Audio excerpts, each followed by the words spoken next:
Assalamualaikum warahmatullahi wabarakatuh. Jumpa lagi di Lentera Hitam. Tentunya masih bersama saya, Bobby, yang akan menceritakan kisah mistis pendakian gunung.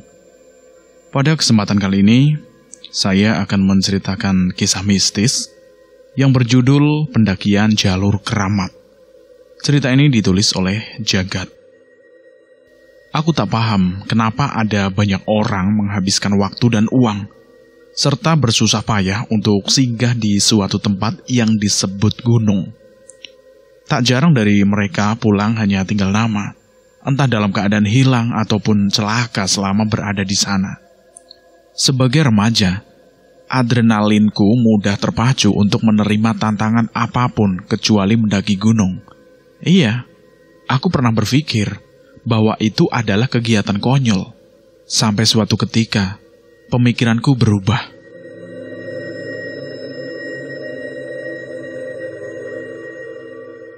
April 2005. Aku duduk menyendiri menatap jalanan di depanku.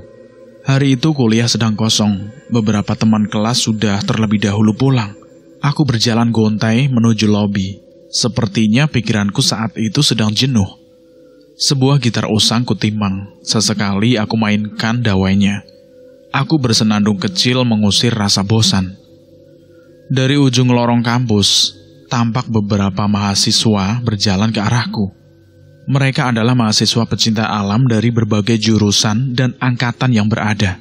Salah satunya bernama Pratiwi, mahasiswi jurusan ilmu sosial tingkat akhir. Aku tidak pernah menyukai orang ini. Seharusnya, Pratiwi lulus tahun lalu.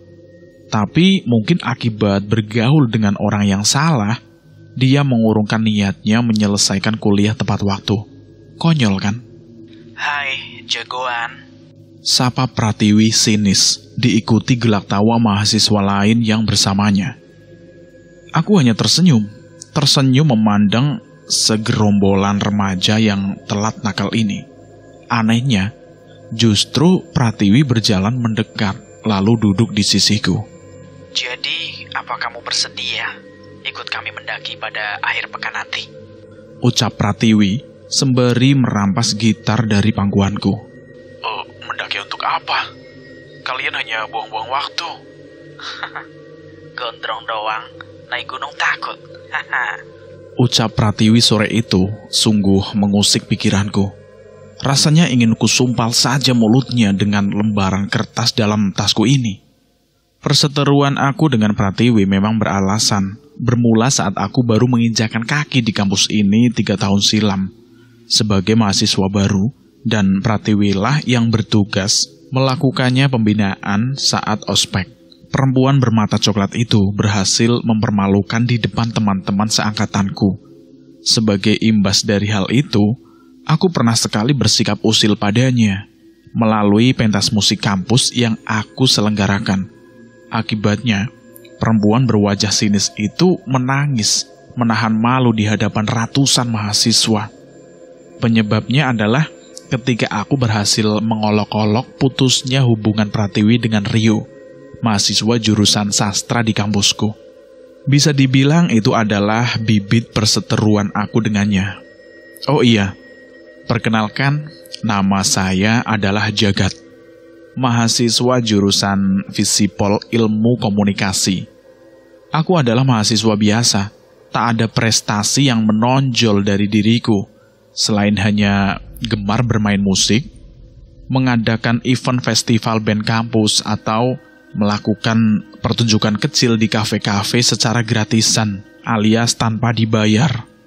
Singkat cerita, aku menerima tantangan dari Pratiwi untuk ikut serta dalam pendakian ke Gunung Lawu.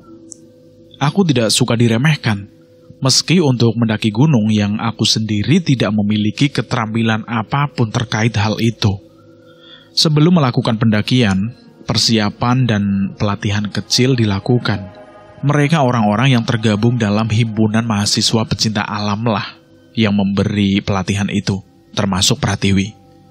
Rasanya aneh berada dalam satu rombongan dengannya. Dia yang selalu menjadi musuhku, kini satu tujuan denganku, yaitu pulang dari gunung dengan keadaan selamat. Aku enggan memikirkan kesenangan-kesenangan di atas gunung nanti.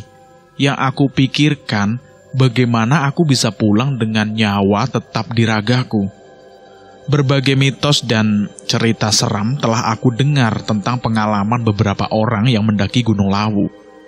Cerita itulah yang membuat kesenangan di puncak sana seolah tidak ada harganya bagiku. Aku lebih memilih berada di zona nyaman, bermain musik, dan dikelilingi banyak mahasiswi cantik tentunya. Pelatihan sederhana telah dilakukan, kini saatnya bersiap menghadapi tantangan alam yang sebenarnya. Aku dan 11 orang lainnya berangkat sepagi mungkin menggunakan bus, turun di terminal Karanganyar, lalu melanjutkan perjalanan dengan menyewa mobil hingga menuju Cemoro Kandang. Perubahan udara sangat terasa setibanya di wilayah perbukitan. Udara begitu dingin meski kami belum mulai menuju pos pertama. Pakailah jaketmu dengan benar, ucap Pratiwi sembari menaikkan resleting jaketku. Aku sempat tertegun ketika dua tangannya menyentuh jaketku. Ini adalah kali pertama dia bersikap manis padaku. Jika di luar sana kamu adalah musuhku, maka di sini kita adalah tim. Keselamatan bersama adalah prioritas. Jadi berhentilah bersikap gede rasa, ya. Ucap Tiwi sambil menepuk bahuku, lalu berjalan menjauh untuk berada di rombongan. Tiwi. Apa? Terima kasih ya. Perempuan itu tersenyum, mengangkat jempolnya, dan segera kembali untuk memberi pengarahan pada pendaki pemula seperti aku. Aku masih menatapnya dari kejauhan, masih terbayang olehku sebuah senyum yang sangat langka dari seorang musuh tercantik dalam hidupku. Perempuan itu bukan hanya menaklukkan alam liar, tapi juga nyaris menaklukkan hatiku dengan singkat dan tanpa perlawanan. Alam pegunungan adalah makhluk Tuhan selain manusia. Jangan pernah mengira kita telah menaklukkan meski hanya sejengkal tanah saja. Karena sejatinya, manusia yang harus pandai menyesuaikan diri dan berguru pada alam. Ada masa di mana alam lebih perkasa dari otak manusia paling cerdas sekalipun. Setelah hampir beberapa jam berlalu, kami tiba di pos 3, yaitu Pengik dengan kondisi jalan yang memutar, serta bebatuan yang menanjak. Hal itu berbeda dengan dua pos sebelumnya, yakni Taman Sari bawah dan Taman Sari atas, di mana lebih singkat untuk dicapai dengan ketinggian yang tidak begitu sulit. Hujan deras mengguyur ketika kami berada di pos 3. Sayangnya, akibat curah hujan beberapa hari yang terbilang deras, mengakibatkan beberapa pohon lamtoro dan cemara tumbang. Belum lagi longsor ringan yang menutupi akses ke tempat selanjutnya. Aku dengar ada sedikit gangguan di bawah sana. Sebaiknya aku kembali ya untuk menjemput rekan-rekan lain, ujar seorang dalam rombongan ketika kami tengah istirahat. Ucapnya seketika membuat kami menoleh ke arahnya. Terjadi longsor akibat hujan kemarin, hingga jalur menuju ke sini tidak dapat dilalui, lanjut pria tersebut. Rekan lain hanya mengangguk ketika mendengarkan apa yang ia sampaikan. Wei, dia siapa? Dia Mas Pandu, senior kita, jawab Pratiwi dengan singkat. Cemoro Kandang adalah salah satu jalur favorit bagi pendaki, karena di jalur ini hampir semua akses sudah tertata rapi. Perjalanannya pun tidak akan lebih sulit dari jalur yang lain. Kami sudah mantap untuk melalui aktivitas mulai jalur tersebut, hingga pada pos 2. Rupanya, rombongan kami yang berisi pendaki pemula justru tercecer setelah titik sebelumnya, yakni pada pos Taman Sari atas menuju tempat kami saat ini. Pandu adalah pemimpin ekspedisi ini, menjadi teladan bagi pendaki lain untuk tetap mendaki dengan selamat, meski di jalur yang terbilang lebih mudah dari jalur lainnya. Kebetulan aku, Pratiwi, Raka, dan Puspita berada dalam satu kelompok di bawah komando dan pengawasan Pandu. Hujan lebat siang itu memaksa niat Pandu untuk kembali ke titik awal di mana para pendaki lain kesulitan menyusul kami. Tapi justru Pratiwi yang meminta Pandu untuk terus melanjutkan perjalanan. Sedangkan Pratiwi sendirilah yang kembali pada titik kumpul sebelumnya untuk menyusul para pendaki pemula. Mas, lanjut saja. Biar aku kembali ke titik kumpul. Kita bisa bertemu di pos 2 jika cuaca kembali membaik. Ucap Pratiwi seperti itu. Permintaan Pratiwi memang beralasan karena Pandu adalah sosok penting dalam rombongan. Selain itu, ada pos lainnya pada sisi atas. Telah ada beberapa orang menunggu kedatangan Pandu.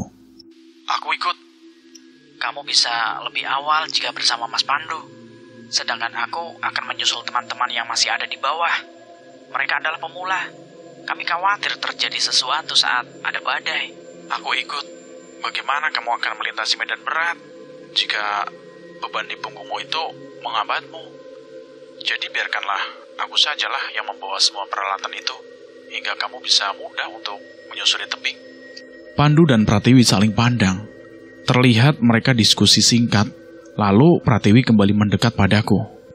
Dasar keras kepala. Ayo cepetan sebelum gelap. Kita harus menemukan jalur alternatif mencari mereka. Sebenarnya, aku hanya canggung berada dalam rombongan senior seperti Mas Pandu. Makanya, aku lebih memilih kembali bersama Pratiwi untuk menjemput rekan lainnya. Meskipun di kehidupan kampus, aku dan Pratiwi adalah musuh, tapi di sini, dia adalah mentor bagiku. Keikutsertaanku dalam pendakian ini semata-mata adalah memenuhi tantangan dari Pratiwi. Hujan telah mereda. Aku dan Pratiwi berpamitan pada rekan lain untuk kembali menyusul rekan-rekan pendaki pemula yang masih berada di antara pos 2 dengan pos 3. Setelah mempersiapkan diri, kami pun kembali turun menyusuri jalan berbatu yang licin. Aku sengaja membawa tas ransel yang lebih besar, agar Pratiwi tidak kelelahan sehingga dia dapat konsentrasi mencari jalan yang tepat. Nyaris 2 jam berjalan, langit yang kian gelap memaksa aku dan Pratiwi berhenti untuk beristirahat dengan mendirikan tenda di sebuah tanah lapang. Pratiwi memasang senter seperti memberi kode pada siapapun yang ada di bawah tentang keberadaan kami. Itu lazim, meski pada cuaca tertentu, sorot lampu senter tidak dapat menembus kabut yang begitu tebal. Cuaca sudah terasa dingin, meski matahari bersinar terang. Ternyata, begitu malam menjelang, udara dingin tersebut terasa menjadi lebih dahsyat berkali-kali lipat. Membuat api unggun adalah salah satu cara agar tubuh kami tetap hangat. Asap yang mengepul pada ketinggian tertentu juga bisa menjadi pesan bagi pendaki lain untuk mengetahui keberadaan kami. Setelah tenda dan api unggun selesai dibuat, Pratiwi duduk menghadap api unggun sambil menghangatkan tangannya yang terlihat keriput akibat hawa dingin. Sedangkan aku terus mengumpulkan bara agar tidak merembet kemana-mana. Sedari awal kami memang sedikit berbicara. Pratiwi merebahkan diri di dalam tenda, sedangkan aku tetap berada di mulut tenda. Ada rasa canggung di antara kami untuk mendekat atau saling berbicara. Aku tidur duluan ya. Setelah itu nanti gantian aku yang berjaga. Ujar Pratiwi sambil membenamkan dirinya pada matras tebal yang berfungsi sebagai kantong tidur. Malam itu suasana begitu hening. Aku duduk menatapi sisi bawah gunung ini. Takjub dan senang berada di alam liar. Tak ada lampu atau kasur tebal seperti di rumah. Namun berada di alam terbuka menciptakan ketenangan tersendiri bagiku. Untuk mengusir bosan, aku terus bergerak ke sana kemari mengumpulkan ranting-ranting agar bisa membuat api terus menyala. Dari pekat malam terlihat sebuah benda mirip bola yang terbang dengan nyala api begitu terang. Aku kaget bukan main, mencoba memperhatikan sekali lagi di mana benda itu jatuh ataukah hanya aku yang salah lihat. Setelah sekian menit mencari tidak juga ketemu, aku segera kembali pada api unggun di depan tenda itu. Sepertinya ada yang mengacak-acak kayu bakarku. Suara itu terdengar dari balik pepohonan. Aku mendekat untuk tahu suara itu berasal dari hewan apa. Ternyata, wah, ada ayam hutan. Bisa dipanggang nih. aku bangkit mengambil pisau dan segera memburu ayam-ayam itu. Sepertinya Pratiwi akan senang jika aku bakarkan ayam itu untuknya. Aku terus mendekat menghampiri sekumpulan ayam tersebut. Dan anehnya, semakin aku mendekat, ayam-ayam itu semakin menjauh hingga pada sebuah tanah yang lebih lapang, ayam-ayam itu berhenti. Akhirnya, aku dapat ayam itu. Seekor ayam tidak terlalu besar berhasil aku tangkap. Dengan sigap, aku menjinjing ayam itu untuk aku sembelih di dekat tenda. Aku berjalan kembali menuju tenda yang berjarak sekitar 100 meter dari tempat sebelumnya. Ada sedikit perasaan aneh ketika ayam yang aku bawa tadi perlahan terasa semakin berat, hingga aku tidak bisa lagi membawanya. Kenapa berat sekali ya? Akhirnya, aku tengok pada ayam dalam rangkulanku itu. Wah, aku menjerit ketakutan. Seekor ayam hutan yang aku jinjing tadi berubah menjadi sepotong kepala lengkap dengan rambutnya. Segurat wajah menyeramkan jelas terlihat. Taring tajam mencuat menembus pipi. Mata merah bagai bara serta aroma busuk tak terkira. Sontak kepala itu aku lempar sejauh mungkin, dan anehnya lagi, kepala itu menggelinding kembali ke arahku sebagai bola yang memantul. Makhluk apa itu? Tiwi, tolong! Spontan aku menjerit sambil menyilangkan tangan saat potongan kepala itu melesat seperti ingin mengoyak wajahku dengan taring tajamnya. Tiba-tiba, brak! Sebuah tendangan keras berhasil menghalau makhluk ganjil tersebut terlempar jauh ke dasar jurang. Aku menurunkan tangan, membuka mata perlahan.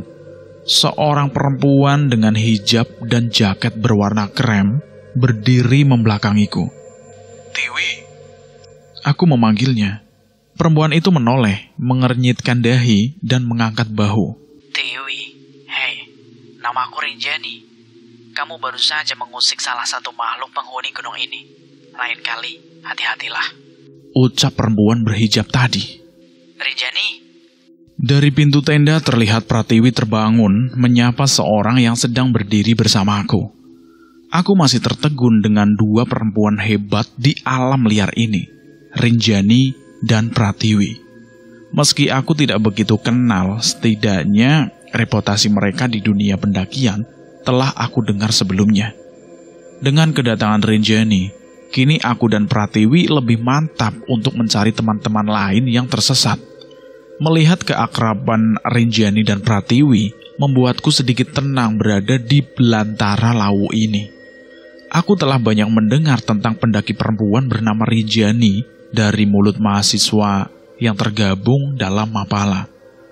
Aku memutuskan untuk menjauh tanpa ingin mengusik dua orang itu. Berada di dekat api unggun yang hangat membuat rasa ngantukku memuncak. Letihnya perjalanan ini begitu terasa karena mendaki gunung adalah hal baru bagiku. Dan akhirnya aku pun tertidur beberapa menit kemudian. Jagat, bangun.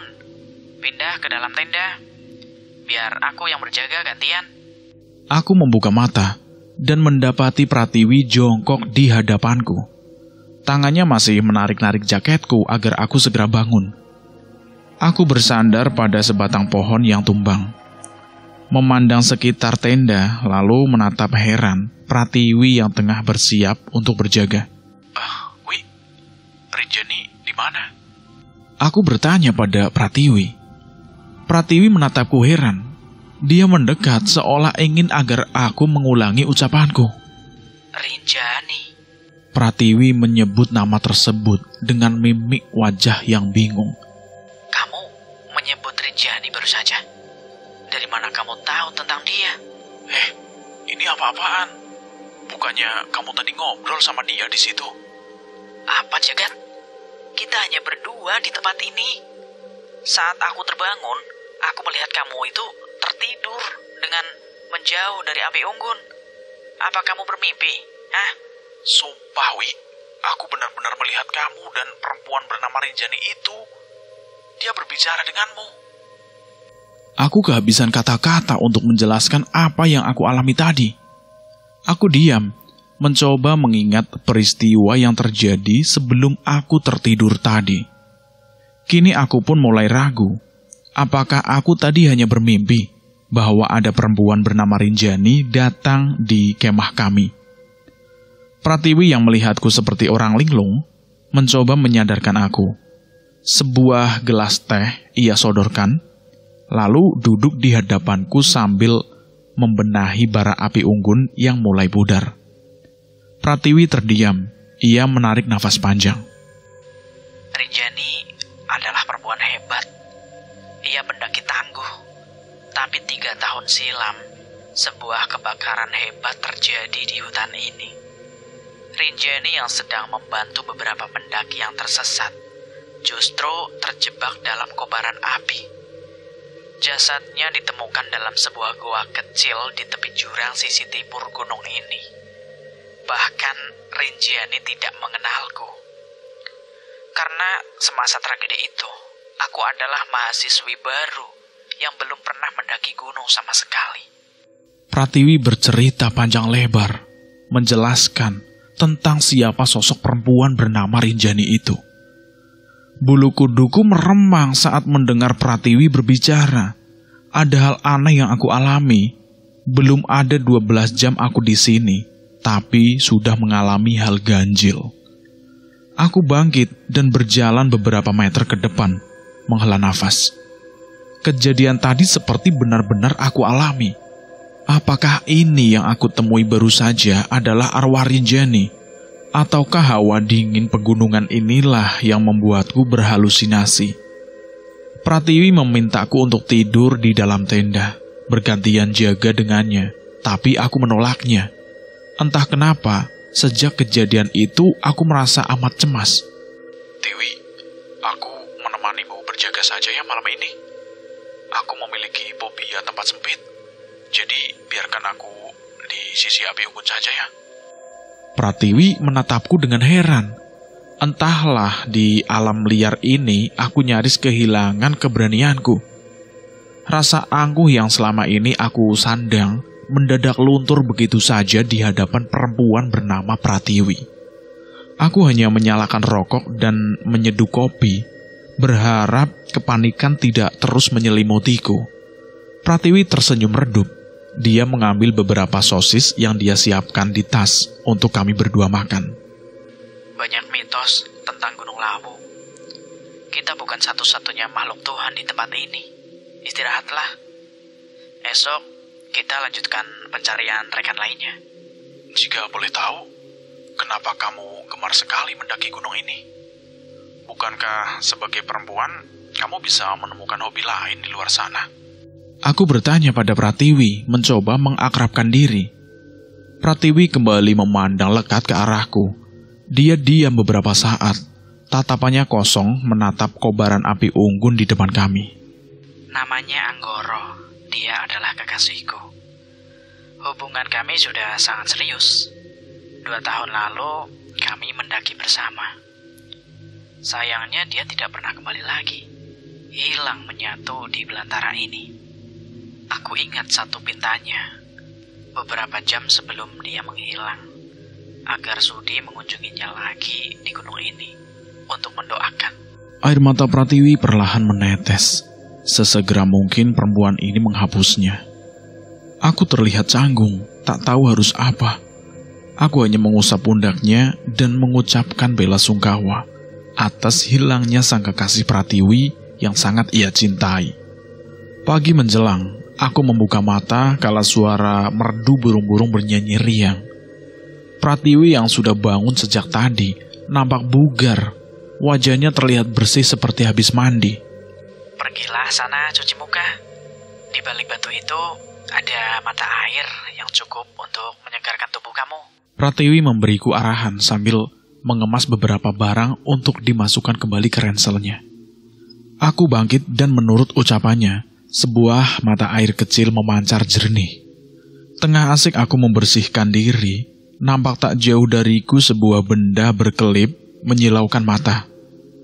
Aku mendekat dan meraih benda itu yang merupakan sebuah kalung dengan bandul berupa inisial. Tiwi, lihat ini. Aku berseru pada Pratiwi memperlihatkan benda yang aku temukan barusan. Pratiwi menerima benda itu dan mengusap beberapa bagian yang tertutup debu dan tanah. Rinjani. Kalung ini berinisial huruf R. Ini adalah Rinjani. Astaga, apakah ini pesan dari dia untuk kita? Tapi apa? Pratiwi berbicara sendiri. Kini Pratiwi menghampiriku lagi. Cepat, kembalikan benda ini. Jangan ambil apapun di gunung. Aku merasa bingung. Tak tahu apa yang dipikirkan Pratiwi. Kenapa dia meminta aku mengembalikan benda ini pada tempat sebelumnya? Bukankah ini bisa aku gunakan sebagai kenang-kenangan? Tanpa sepengetahuan Pratiwi, aku justru menyimpan rapi kalung itu di dalam saku celana. Meski ada perasaan tak enak, tapi benda itu tetap saja aku simpan. Aku kembali pada Pratiwi, dan kami siap untuk menuju titik pencarian rekan kami yang mengalami masalah. Kami berjalan menuruni jalan berbatu menuju pos 2 di Taman Sari Atas. Perjalanan ini terasa begitu sulit meski sebenarnya kami tidak sedang melawan gravitasi bumi. Tapi jalanan yang licin akibat hujan, juga kabut yang tebal di pagi hari yang menyulitkan pandangan. Setelah berjalan sekitar 40 menit, kami tiba di sebuah tanah yang sedikit lapang. Kami sempat berhenti beberapa saat, karena ada 2 jalur yang bercabang. Dewi, lihat. Mungkin mereka telah sampai di sini. Terlihat jejak kaki di sekitar tempat kami berdiri. Jika dilihat dari ukuran, mungkin jejak kaki 4 atau 5 orang pendaki. Pratiwi mengamati jejak itu dengan seksama. Jejak ini ada sekitar 6 jam yang lalu. Beberapa jejak kaki terlihat berjalan acak seperti kebingungan. Dan ranting-ranting patah di sana menandakan bahwa mereka berupaya meninggalkan jejak. Ucap Pratiwi menganalisa keadaan. Pada sisi jalan lainnya, jejak kaki itu terlihat berpencar. Sebagian ke arah timur, sebagian ke arah barat. Pratiwi mengambil kompas untuk menentukan arah. Tapi sepertinya kompas tidak bisa bekerja maksimal akibat gaya magnet beberapa batu besar. Aku berjalan beberapa meter memeriksa tiap jalan tersebut, berharap menemukan petunjuk. Ayo kita ke sana. Aku mengajak Tiwi melihat jejak kaki yang lebih dominan tersebut. Tunggu, jika orang berada di tengah hutan dalam keadaan tersesat, maka otak mereka akan memberi perintah untuk berjalan seperti jarum jam, yakni memutar ke arah kanan. Padahal belum tentu itu arah yang salah.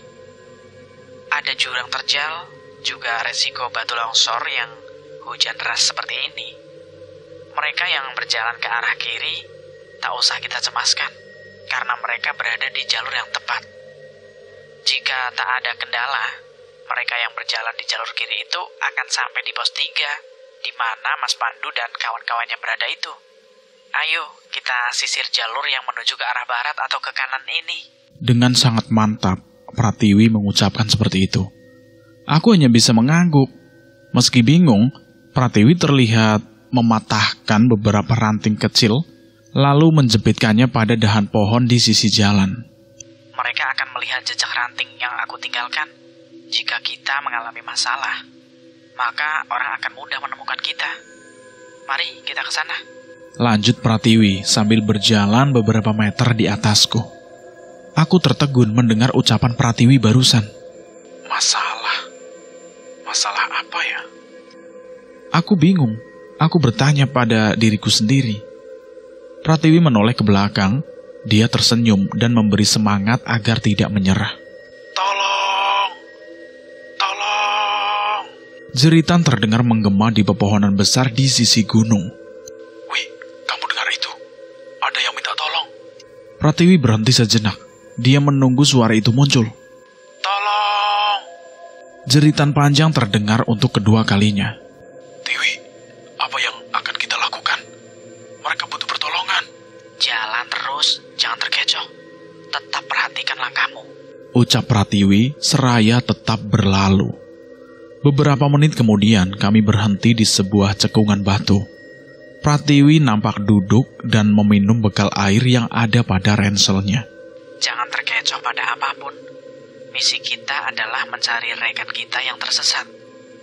Suara minta tolong atau rintihan kadang memang terdengar di hutan ini.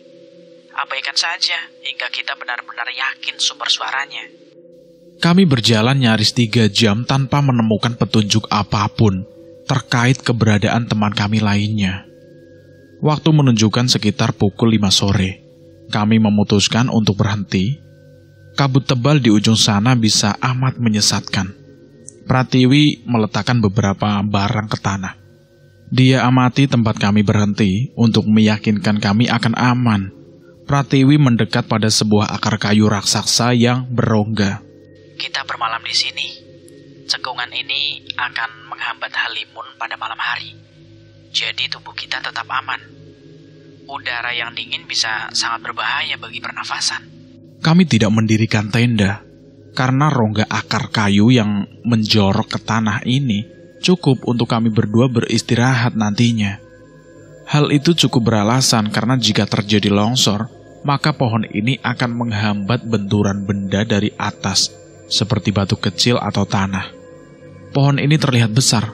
Hal itu menandakan bahwa pohon ini telah berdiri lama, mungkin puluhan tahun, dan telah menghadapi banyak gemburan dari sisi atas bukit. Malam beranjak di Gunung Lawu. Kami menyalakan api unggun agar tubuh kami tetap hangat. Menjelang pukul 7 malam hari, hawa dingin tiba-tiba muncul beberapa menit, memberi kesan yang sangat mistis buatku. Aku duduk dengan keadaan cemas. Meski rasanya lelah sekali, tempat ini gelap gulita tanpa sinar rembulan seperti malam sebelumnya. Di keheningan malam, tiba-tiba terdengar olehku suara gamelan berkumandang, juga nyanyian sinden dengan suara melengking. Tiwi, kamu dengar itu? Shh, kamu lihat di ujung sana. Ada benda hitam. Itu adalah arca. Di sekitar arca tersebut, banyak sekali sesajen. Ucap Pratiwi sambil menunjuk sesuatu titik yang berjarak sekitar 30 meter dari kami. Di situ, aku mencium bau. Penciumanku menangkap aroma harum yang sangat luar biasa. Pratiwi duduk bersemedi, matanya terpejam. Beberapa kali ia membaca doa. Kantil putih, kantil kuning. Ojo ganggu dateng siro. Siro namung mampir, boten gawe perkara. Setelah Pratiwi mengucapkan kalimat itu, entah kenapa tiba-tiba suara yang tadi terdengar nyaring disertai aroma bunga yang begitu menyengat. Itu semua hilang. Hilang berganti kabut pekat yang berlahan menghilang. Jangan ambil apapun di gunung, sebab ada alasannya benda tersebut berada di sana. Malam itu aku tidak bisa tidur. Ada rasa was-was dalam diriku, seolah diawasi dari kejauhan oleh mereka penghuni gunung ini. Pratiwi menangkap keresahanku. Beberapa kali dia bertanya tentang apa penyebab kerisauanku. Aku terus bergelit dan menganggap semua ini baik-baik saja. Rembulan perak bersinar terang di atas pucuk cemara. Rindang pepohonan dan semak bunga kantil kembali tercium. Aroma yang tak wajar yang mengusik ketenangan jiwa. Aku pernah dengar mitos bahwa jika seorang pendaki mencium aroma bunga kantil, niscaya dia tidak akan pernah kembali lagi. Cemas tidak dapat kupungkiri. Kecemasan itu meraja hingga terbawa ke alam mimpi. Oh, di mana aku? Di mana aku? Aku sadar, aku berada di alam mimpi. Aku melihat diriku sendiri tengah tertidur, dan melihat Pratiwi tengah duduk di sisi api unggun. Tetapi diriku yang lain terus berjalan menjauh dari tempat itu, seperti terserap oleh kekuatan lain. Tidak, ini hanya mimpi. Aku harus bangun dan pulang ke rumah. Kakiku berjalan tanpa tujuan menyusuri jalan setapak basah dan penuh duri. Langkahku berhenti pada sebuah perkampungan kuno dengan lampu dari obor di setiap halamannya. Aku merasakan ngeri. Ini alam berbeda atau rohku sedang dipermainkan makhluk tak kasat mata. Aku harus kembali. Kaki ini terus berjalan. Perasaan takut itu tak mampu mengusir rasa penasaran tentang alam lain yang sedang aku jamak. Kumpulan rumah-rumah dari kayu dan bambu berjajar rapi.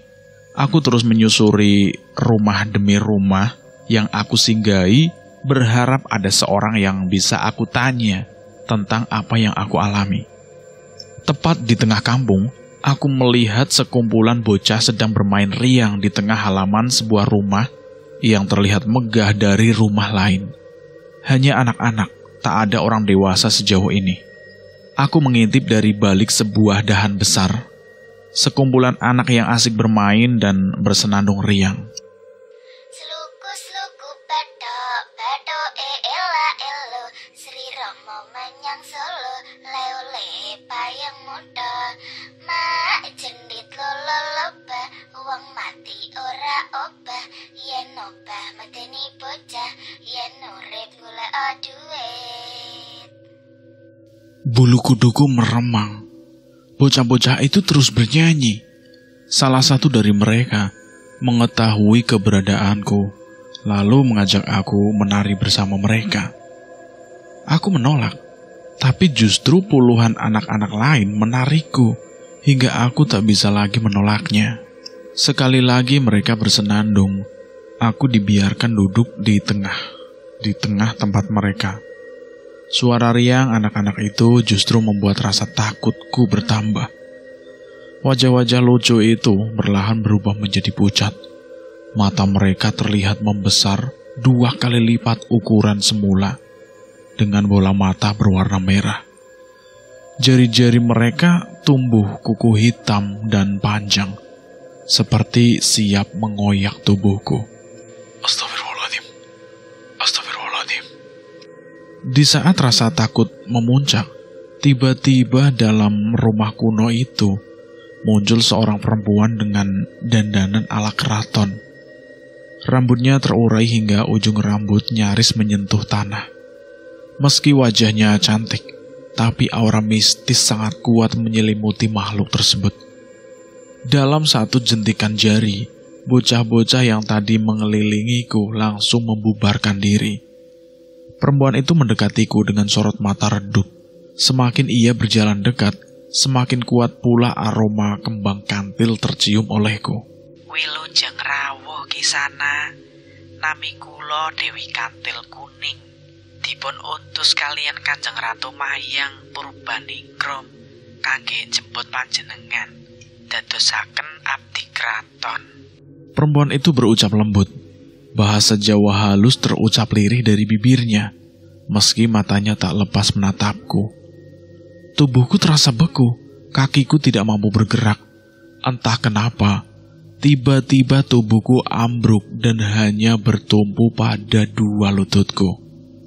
Masih belum selesai sampai di situ, dari arah yang lain, muncul suara gerap kaki kuda dan lonceng yang semakin lama semakin terdengar dekat. Aku menoleh. Saat suara derap kuda itu berhenti, 4 orang pria dengan baju kuno ala Mataram turun dan berdiri di sekitarku.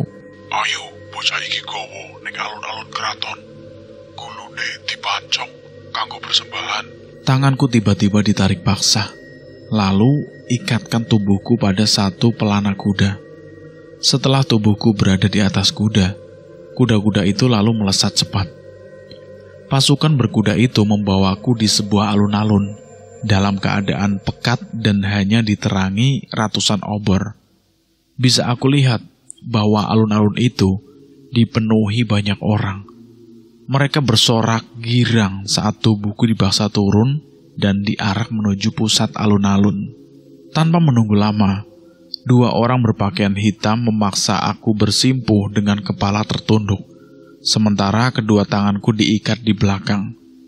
Di antara mereka, Ada seorang perempuan dengan pakaian semacam kebaya dan kemben berwarna marun, bermahkota emas serta duduk di sebuah kursi berwarna putih bersih. Dia dijuluki Kanjeng Ratu Mayang Purbaningrum, berjalan ke arahku. Selendangnya yang indah nampak terseret di belakang langkahnya. Minta ampunlah kepadaku, maka aku bebaskan jiwamu. Ucapnya dingin. Keringat dingin mengucur deras di wajahku. Tubuhku gemetar merasakan takut. Tapi ucapannya barusan justru membuatku ingin melawan. Aku tak tunduk pada makhluk. Aku tahu aku berbuat kesalahan. Tapi haram bagiku untuk meminta ampun pada sesama makhluk. Ucapku geram. Beberapa pengawal nampak marah mendengar ucapanku. Diangkatlah sebilah golok besar dan siap ditebaskan ke leherku. Bismillahirrahmanirrahim. Suradira Jaya Diningrat, Lebur Dining Pangsastuti. Al-Fatihah. Seketika terdengar gemuruh hebat.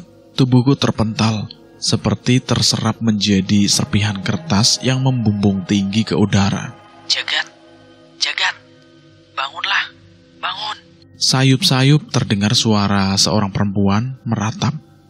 Aku membuka mata dan aku mendapati Pratiwi duduk jongkok di hadapanku. Aku di mana? Aku di mana? Tanyaku kaget. Rasanya dadaku begitu sesak dan tulangku terasa remuk. Kamu tergelincir di jurang. Untung tidak terlalu dalam. Syukurlah kamu sudah siuman.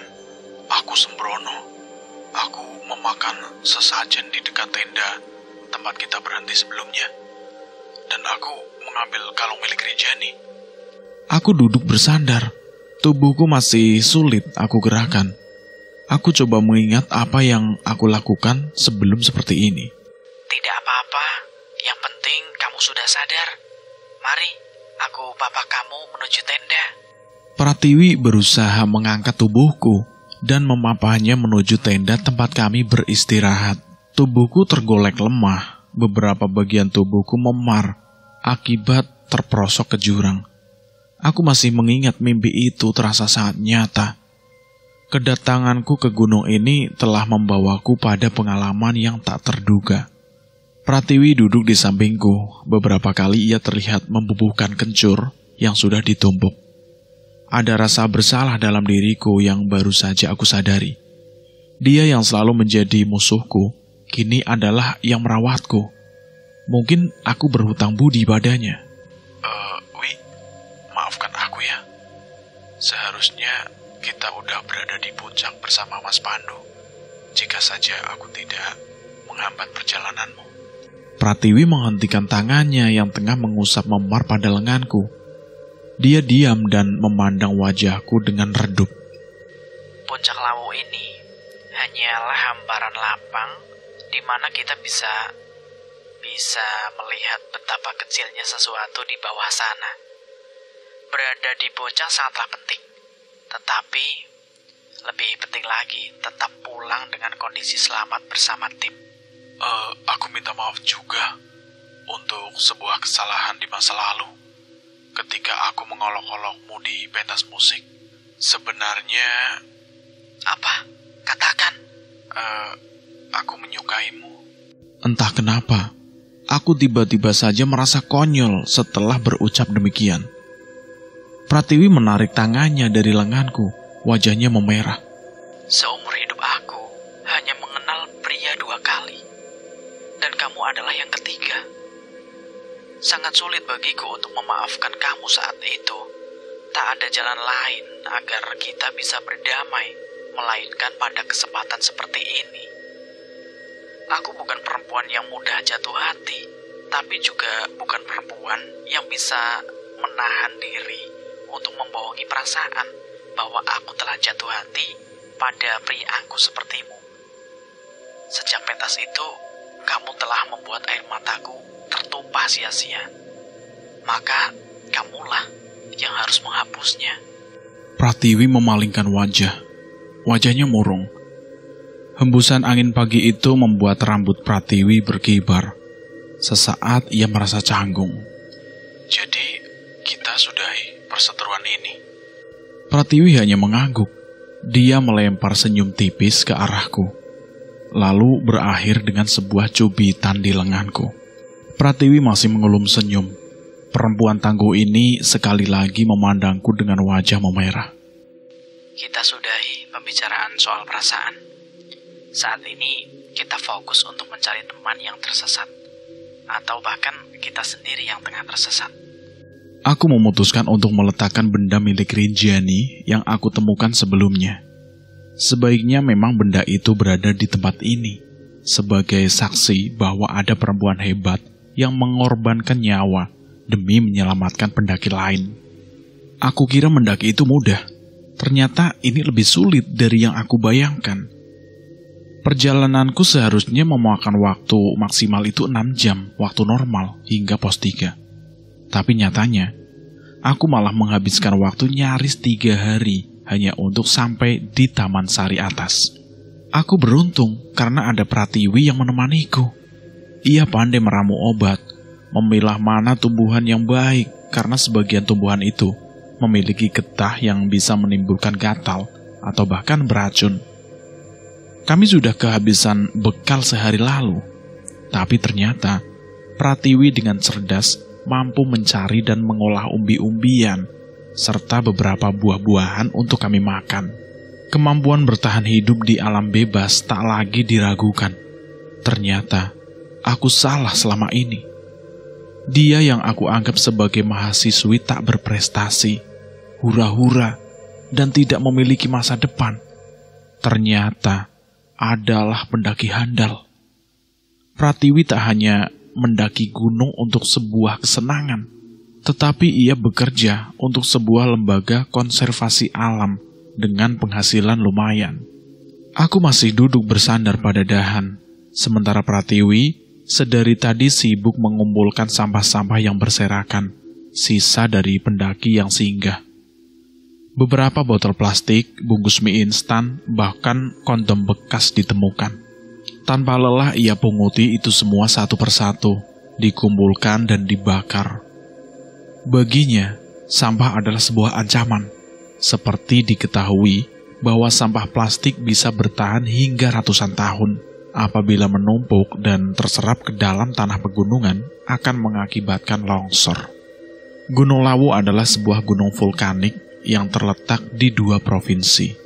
Gunung ini juga berfungsi sebagai rumah bagi ratusan satwa liar. Aneka macam flora serta menyimpan jejak peradaban dari kerajaan masa lampau. Kami pun melanjutkan perjalanan menyusuri sebuah tebing terjal berbatu. Dari tebing ini, kami bisa memandang luas ke arah sisi barat gunung. Pemandangan begitu indah meski masih jauh dari puncak Lawu. Pratiwi memandang lembah dan perbukitan kecil di bawah sana, berharap menemukan jejak dari pendaki yang tersesat. Tolong! Tolong! Suara orang minta tolong terdengar memantul di antara bebatuan. Pratiwi memfokuskan pandangan pada satu titik di mana asap terlihat mengepul. Dia menganalisa jarak antara kami dengan mereka, sekitar 1 kilometer perjalanan. Tempat itu lebih landai, namun sepertinya mereka terperangkap pada sisi jurang. Jagat, ayo lekas menuju ke tempat itu. Mungkin mereka adalah orang-orang yang kita cari. Hei, tetaplah di sana. Pratiwi menyalakan api kecil, lalu mengibaskan asapnya, sebagai isyarat bahwa kami akan memberi bantuan. Tetaplah di sana. Jagat, lihatlah bukit kecil dengan ujung bebatuan menghadap timur.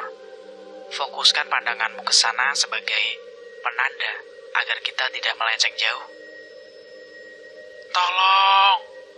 Tolong! Jeritan minta tolong itu terdengar untuk kesekian kalinya. Aku dan Pratiwi memacu langkah agar segera sampai. Mungkin saja mereka adalah rekan-rekan yang kami cari, atau bahkan pendaki lain yang terjebak dalam masalah di gunung. Dengan berbekal tongkat dari ranting pohon, Pratiwi berjalan di depanku. Sesekali ia menengok ke tebing di ujung jurang sana, agar tetap tidak meleset dari arah yang dituju. Tolong! Suara itu terus saja terdengar. Gaungnya terasa lebih panjang. Bersamaan dengan itu, Pratiwi tiba-tiba berhenti. Matanya melirik padaku sementara bibirnya terkatup. Tiwi, ada apa? Tiba-tiba, brak, Pratiwi terjatuh. Dia tidak mengaduh meski terlihat jatuh dengan posisi kepala membentur batang kayu roboh yang ada di belakangnya. Tiwi. Aku mencoba membantu Pratiwi berdiri, tapi tubuh Pratiwi terasa berat sekali. Matanya menatap tajam, seolah ada yang ingin ia sampaikan. Ia tetap diam, sementara keringat dingin menetes deras. Aku masih berusaha memapah Pratiwi hingga beberapa kali, namun juga tetap gagal. Aku menjauh berlahan, sesuatu terjadi padanya. Tapi apa? Aku mendekat, mencoba sekali lagi untuk membantu Pratiwi agar bisa berdiri. Bismillah, serentak aku mencoba mengangkat tubuh Pratiwi. Ya, Jagat, aku takut Jagat. Ucap Pratiwi terbata-bata. Ia menatap sekeliling hutan tempat kami berada. Aneh, padahal dia lebih mengenal tempat ini dibandingkan aku. Pratiwi perlahan mulai bicara. Setelah beberapa menit mulutnya bungkam. Tadi, di balik pohon itu, aku melihat perempuan berbaju serba hitam, dengan rambut gimbal dan mata merah melompat ke arahku. Sepertinya minta digendong. Makhluk menyeramkan itu berbisik agar kita tidak melanjutkan perjalanan ke sana. Tapi setelah kamu mengucap bismillah, tubuh makhluk itu tiba-tiba lenyap tak berbekas. Aku takut, Jagat. Pratiwi menangis terseduh memeluk ransel kecilnya. Bulu kuduku tiba-tiba meremang. Aku merasa sesuatu mengawasiku dari kejauhan. Aku yang tidak begitu tahu paham tentang tempat ini seolah sedang dipermainkan oleh makhluk halus penghuni Gunung Lawu. Kami masih menghentikan perjalanan, menunggu Pratiwi benar-benar tenang. Apa yang dialami Pratiwi, yakni merasa tubuh atau ranselnya terasa berat. Terkadang juga dialami oleh banyak pendaki. Aku membiarkan Pratiwi duduk sendiri, sementara pandanganku tertuju pada arah suara orang yang minta tolong tadi. Jeritan minta tolong itu terdengar lagi. Kali ini suaranya makin jelas, seolah hanya berjarak tidak lebih dari 100 meter dari kami. Aku dan Pratiwi saling pandang. Suara yang terdengar meratap pilu itu berhasil mengusik kami. Apa kita akan ke sana lagi? Itu jalur yang salah. Bisa saja kita justru yang akan hilang di gunung ini. Pratiwi mulai ragu. Aku hanya mengangguk, menarik nafas dalam-dalam. Kita akan tetap ke sana beberapa saat lagi. Pulihkan dulu dirimu. Hampir 1 jam lamanya kami beristirahat. Pratiwi memberi isyarat bahwa ia sudah pulih. Kami memutuskan untuk berjalan mencari sumber suara minta tolong tadi. Berjalan dengan posisi sedikit menurun, membuat kami harus pandai menjaga keseimbangan tubuh. Apalagi di sisi kiri adalah jurang.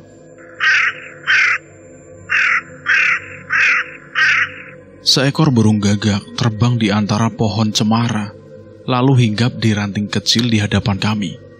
Awalnya aku dan Pratiwi tidak begitu menghiraukan. Namun ketika kami berjalan pada jalur yang keliru, burung gagak tersebut justru mengeluarkan suara yang sangat berisik. Lihat, gagak itu seolah meminta kita mengikuti arahnya. Naluriku mengatakan bahwa burung ini akan membawa kita pada suatu tempat. Ikuti saja. Pratiwi hanya menurut dengan mengangguk. Jika sebelumnya ia berjalan di sisi depan, maka kali ini Pratiwi berjalan tepat di sisiku. Kami terus berjalan mengikuti arah kemana gagak itu hinggap. Hingga hampir sekitar 100 meter dari tempat sebelumnya burung gagak itu terbang tinggi dan tidak lagi kembali. Ada apa dengan tempat ini? Mengapa gagak itu membawa kita kemari? Aku berjalan beberapa meter, mencoba mencari jalan selanjutnya. Hari masih siang, namun mendung yang pekat membuat jarak pandang kami terbatas. Jagat, lihat di sana. Seru Pratiwi sambil menarik lengan jaket milikku. Pandanganku mengikuti arah telunjuk jari Pratiwi. Pada ujung jalur dengan kepulan asap tipis membumbung. Merasa menemukan apa yang kami cari. Aku dan Pratiwi makin mempercepat langkah. Benar saja, dari atas tebing tempat kami berdiri, kami melihat ada 2 tenda di bawah sana. Itu mereka. Ayo, kita ke sana. Kami berjalan perlahan mengamati 2 tenda kosong di hadapan kami. Beberapa kayu bakar pada api unggun tampak berantakan. Kondisi tenda juga nyaris roboh. Ditambah lagi, beberapa dahan terlihat condong ke suatu arah. Sepertinya telah terjadi badai di tempat ini. Terlihat ada genangan air berada di dalam matras tenda. Kemana mereka? Jika melihat 2 tenda ini, sepertinya mereka terdiri dari 5 orang. Tenda yang satu ada lampunya, sedangkan tenda lainnya tanpa penerangan. Bisa jadi penghuni tenda yang tanpa penerangan itu pergi sebelum terjadi badai. Hal itu terlihat dari tak adanya barang tertinggal di dalam. Bara api ini masih menyala. Itu berarti tadi malam mereka ada di sini. Bahkan selimut dan matras belum terpakai. Apa mereka dari rombongan kita? Pratiwi mengangguk. Ia menunjukkan sebuah wadah air minum dengan stiker logo Mapala kampus kami. Iya, mereka teman kita. Hanya saja aku tidak begitu kenal, karena mereka juga pemula. Kami terus menyisir tempat itu sejauh radius kurang lebih 200 meter. Itu jarak yang cukup ideal jika seseorang berpergian meninggalkan tenda, dengan maksud untuk bermalam di tempat ini. Semua sisi telah kami periksa, tapi tidak ada tanda-tanda menemukan rekan kami yang hilang. Gemericik air terdengar berada tak jauh dari tempat kami berdiri, menjadi satu-satunya tempat yang belum kami periksa. Kami berjalan mengikuti gemericik air, hingga pada suatu tempat di mana air itu berkumpul, seperti sebuah telaga kecil berbatu. Lihat ini, aku menemukan handycam di balik batu itu. Aku mengambil sebuah handycam yang terjatuh di antara celah batu. Sementara Pratiwi berjalan mengitari semak belukar di pinggir telaga. Tiba-tiba, Pratiwi berteriak histeris ketika ia menemukan sesuatu. Aku segera berlari ke arahnya, berharap bukan sesuatu yang buruk. Lihat itu. Astagfirullahaladzim. Spontan mulutku berteriak. Pemandangan teramat buruk kami saksikan. Sepasang kaki telanjang terlihat menyembul di antara rerumputan. Dengan perasaan amat takut, kami memeriksa kaki tersebut yang sebenarnya merupakan sepasang kaki 2 rekan kami yang hilang, yakni Catur dan Ana.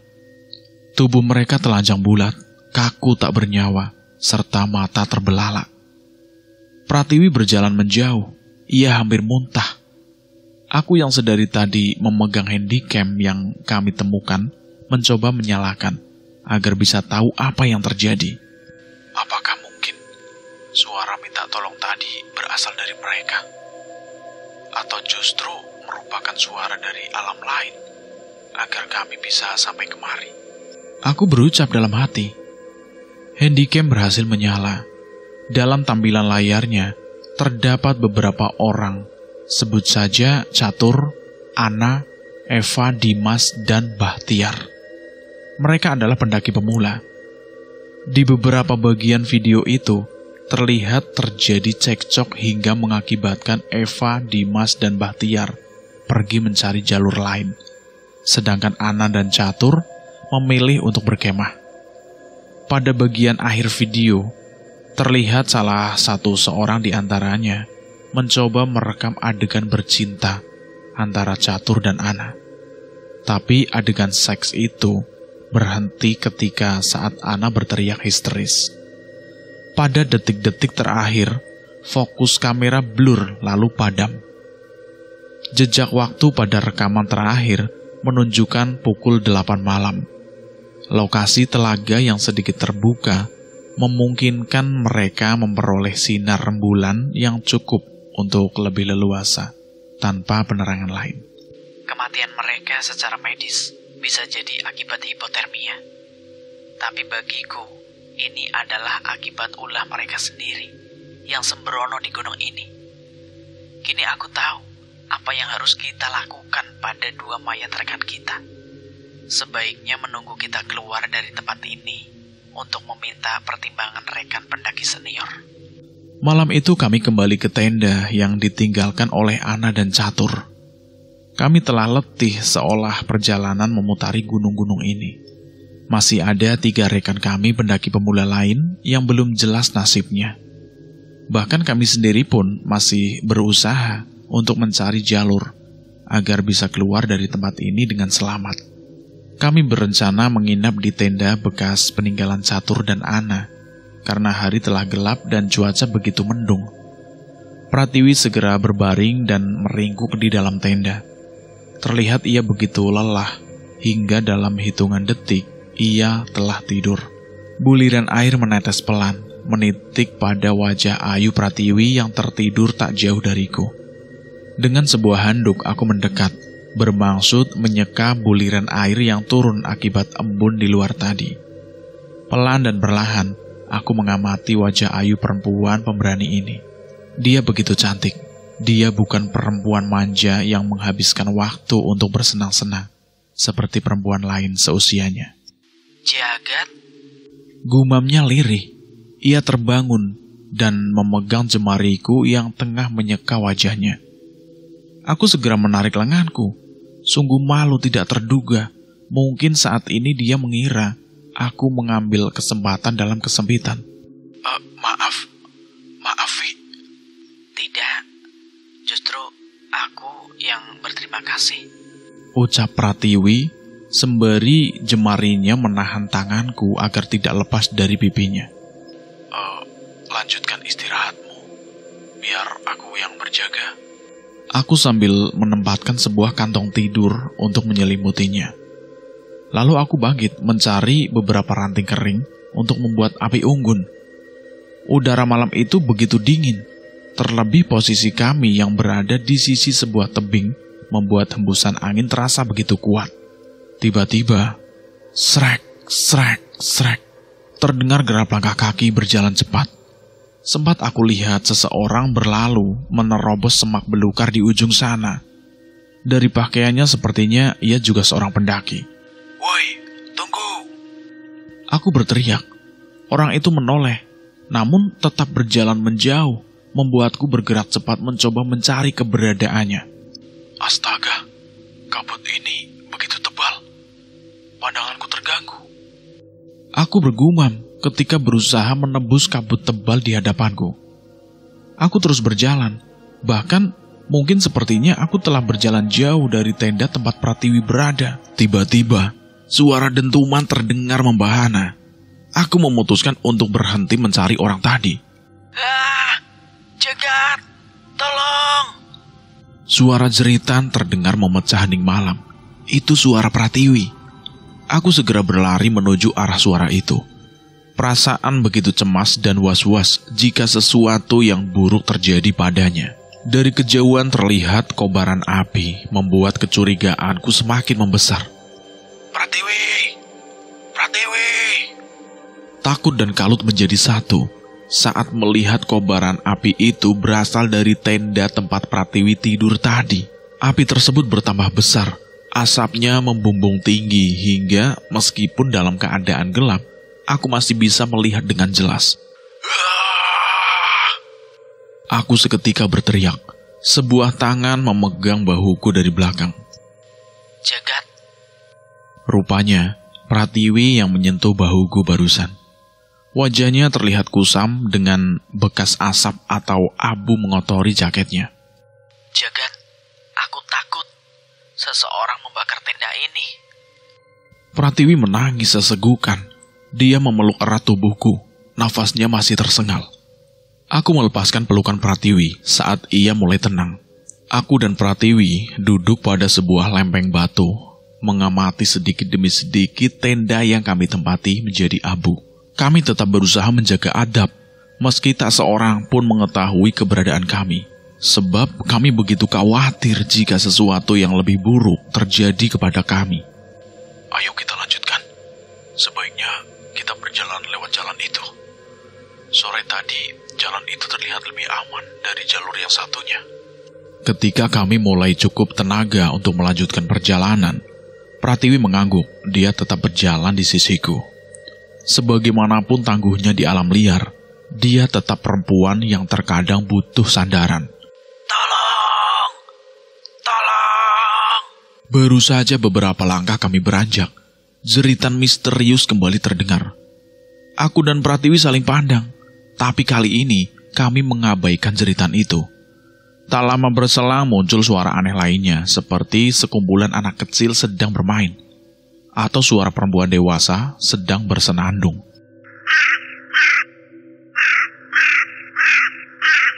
Terdengar burung gagak begitu berisik mengadang perjalanan kami.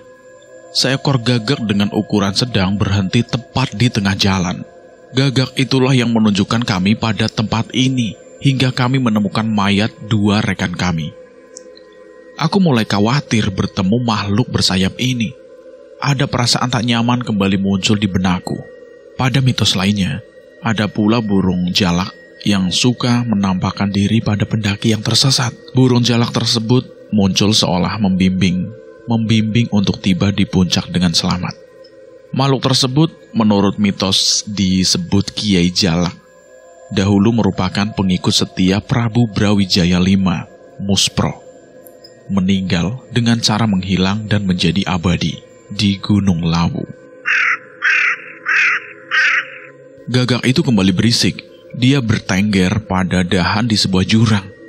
Aku dan Pratiwi saling pandang, berharap menemukan sesuatu yang ditujukan gagak tersebut.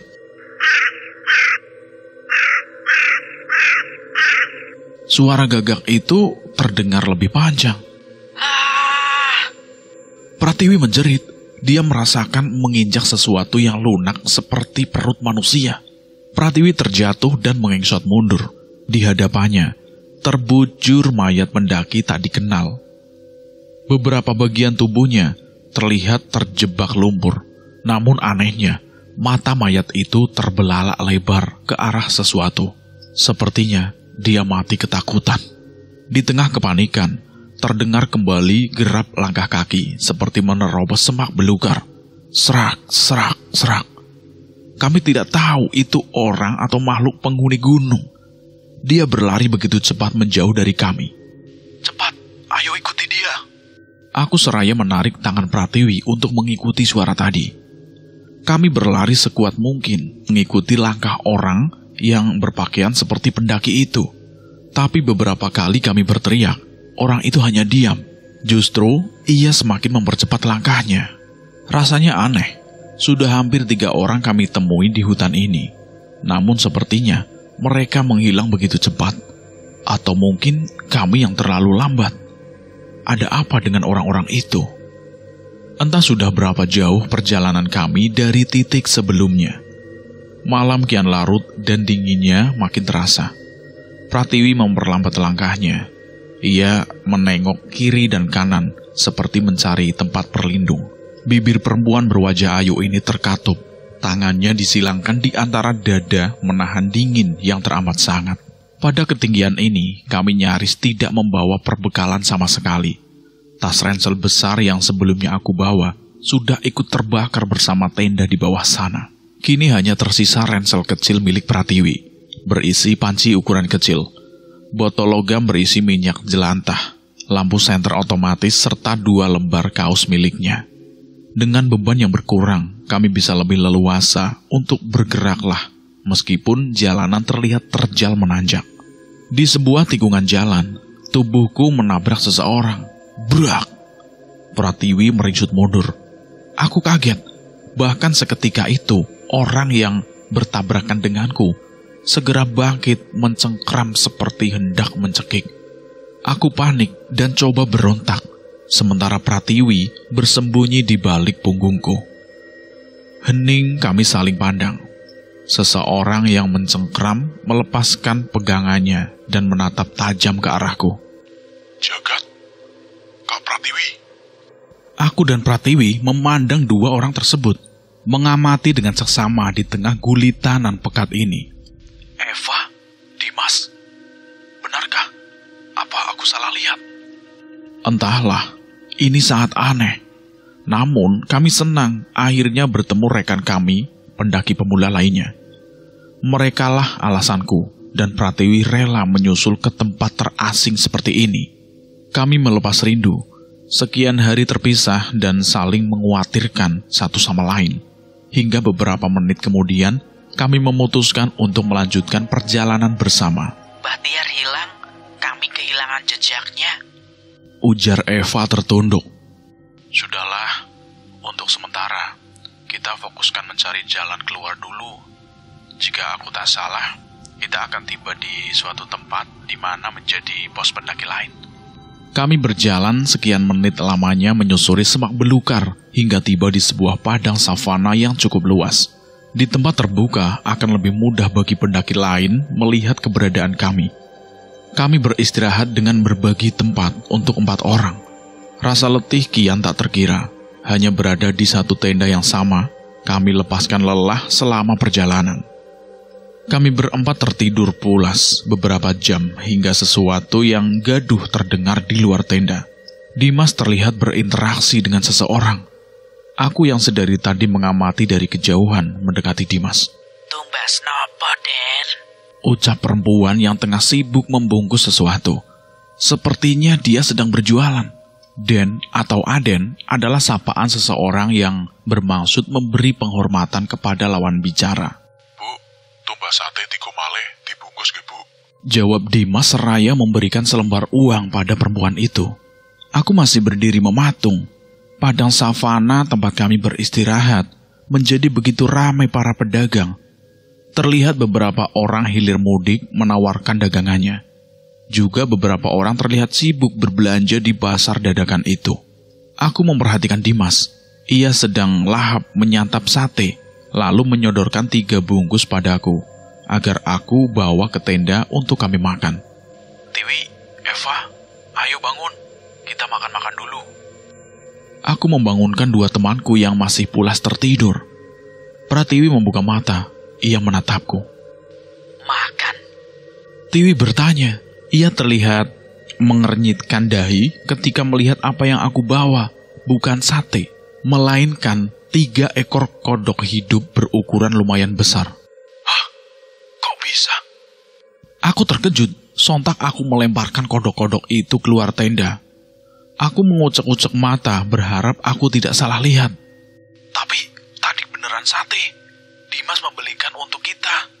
Aku menengok keluar tenda, mencari keberadaan Dimas dan penjual tadi, agar Tiwi percaya dengan ucapanku. Dimas! Dimas! Dimas! Aku berlari keluar. Dimas yang aku lihat sedang bercengkrama dengan penjual sudah tidak ada. Keadaan di luar tenda sepi, bahkan kerumunan orang yang sedang jual beli turut lenyap bersamaan dengan raibnya Dimas. Kembali, kita sedang di pasar Dieng. Cepat kembali ke tenda. Ujar Pratiwi menarikku untuk kembali ke dalam tenda. Tapi Wi, aku beneran melihat pasar di luar tenda. Jagat, itu pasar makhluk halus. Cepetan kembali ke tenda. Aku berdiri melongo. Seketika tubuhku terasa lunglai. Keringat dingin mengucur di keningku. Aku baru ingat bahwa jika berada di pasar di antara lembah Dieng, maka bisa dipastikan itu adalah pasar makhluk halus. Aku memandang ke segala penjuru. Sayup-sayup terdengar suara gamelan dan sinden bernyanyi. Juga sorak-sorai penonton yang riuh bertepuk tangan. Hatiku bergetar. Nyali menciut seketika. Suara-suara tanpa wujud itu semakin menggema.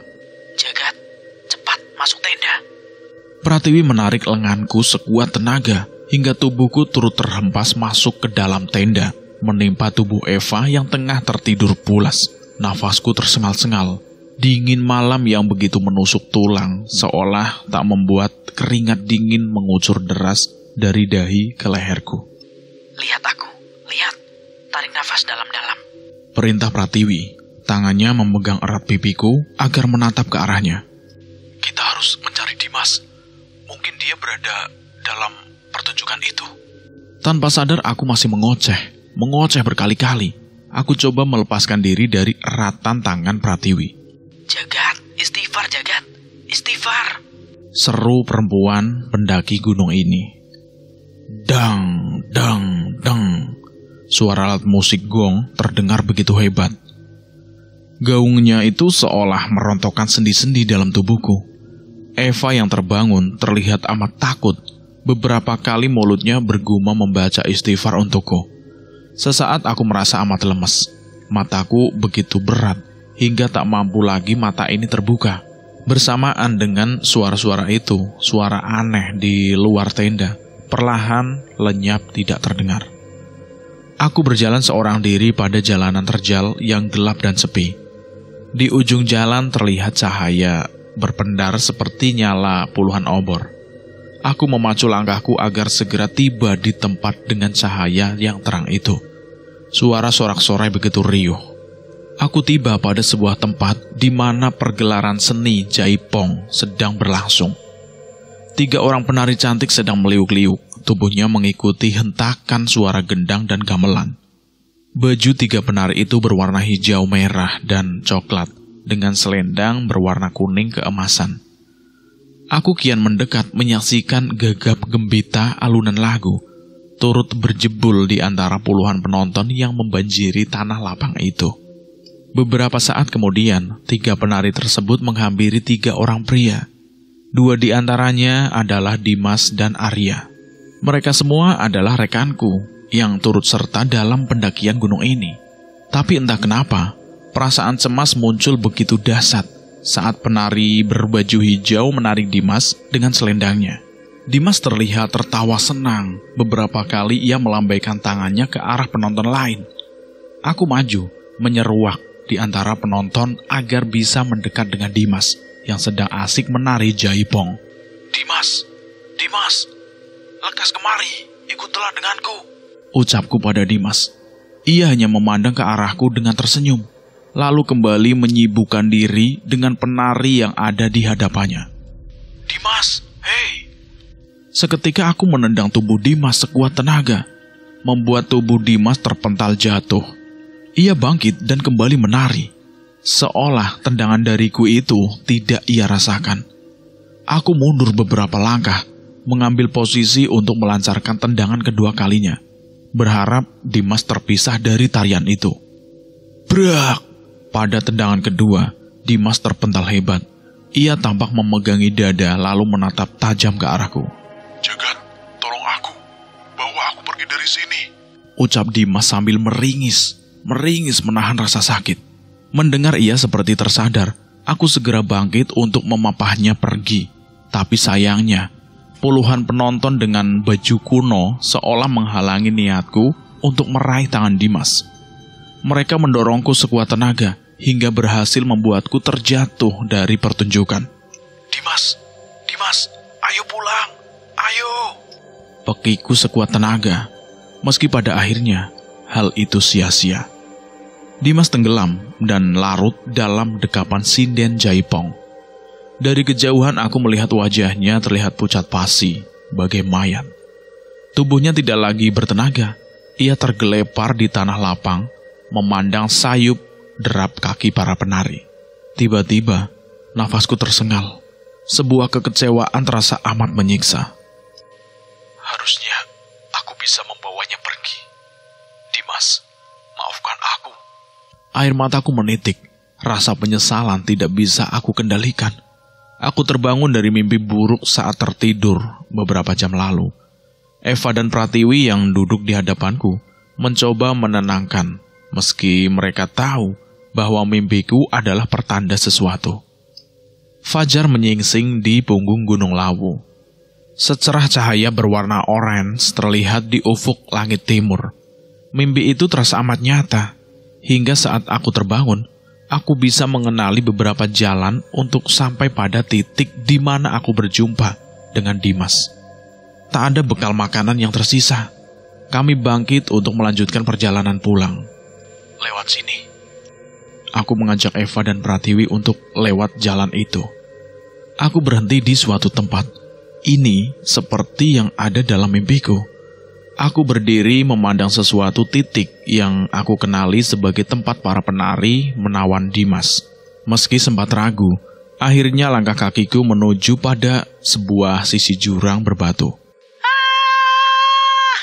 Eva menjerit histeris, seraya memeluk tubuh Pratiwi.